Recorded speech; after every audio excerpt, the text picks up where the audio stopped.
आखिर बदले की आग ने राहीला और उसके बच्चे को तबाह बर्बाद कर ही दिया। राहीला ने अपना बच्चा भी गंवाया और अपना वजूद भी गंवा बैठी।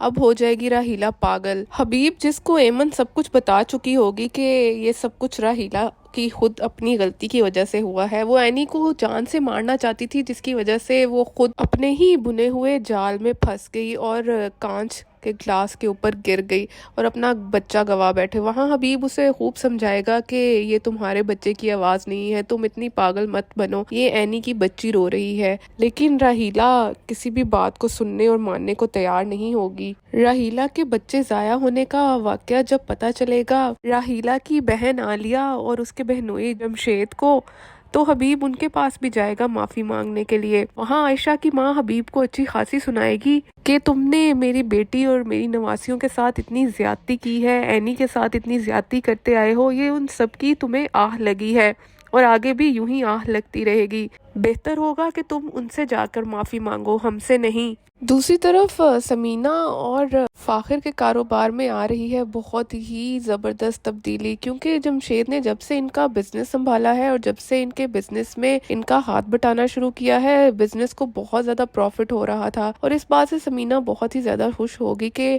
आखिरकार उनका जमशेद की वजह से बिजनेस काफ़ी स्टेबल हो जाएगा। दूसरी तरफ फाखिर के सर पे जो बाहर जाकर पढ़ने का भूत सवार हुआ है, वो भी एनी की माँ आयशा उससे बोलेगी कि मैं तुम्हारे आगे हाथ जोड़ती हूँ, तुम एनी और अपनी बेटी अनाया को यहाँ पर अकेले मत छोड़ के जाओ। अगर तुम्हें बाहर जाने का इतना ही है तो तुम उनको दोनों को साथ ले जाओ। लेकिन दूसरी तरफ जब फाखिर की दोस्त आमना उसको समझाएगी कि तुम अपना अच्छा भला अपने बाप का सेटल्ड कारोबार छोड़कर बाहर क्यों जा रहे हो, तुम्हें यहीं पे रहना चाहिए, यहीं पे रह के स्टडी करो और अपने कारोबार को और ज्यादा बढ़ाओ, तो फाखिर भी उसकी बात मान लेगा और फाइनली अब्रोड जाने वाले फैसले को तर्क कर देगा। फिर सोने पे सुहागा, जब फाखिर और समीना के बिजनेस को बहुत ज़्यादा प्रॉफिट मिलेगा तो वो यहीं पे रह के बहुत ज़्यादा खुश रहेगा एनी के साथ, अपने बच्चे को भी संभालेगा और अपनी स्टडी भी खुले जहन से दोबारा कंटिन्यू करेगा। दूसरी तरफ साइका का शोहर भी बहुत ज्यादा शर्मिंदा होता है अपनी दूसरी शादी करने वाली हरकत पर, वो भी सबसे माफी का तलबगार होगा। अब देखना ये है साइका उसे माफ भी कर पाएगी या नहीं। दोस्तों, ये था मायरी की 61 एपिसोड का कुल खुलासा।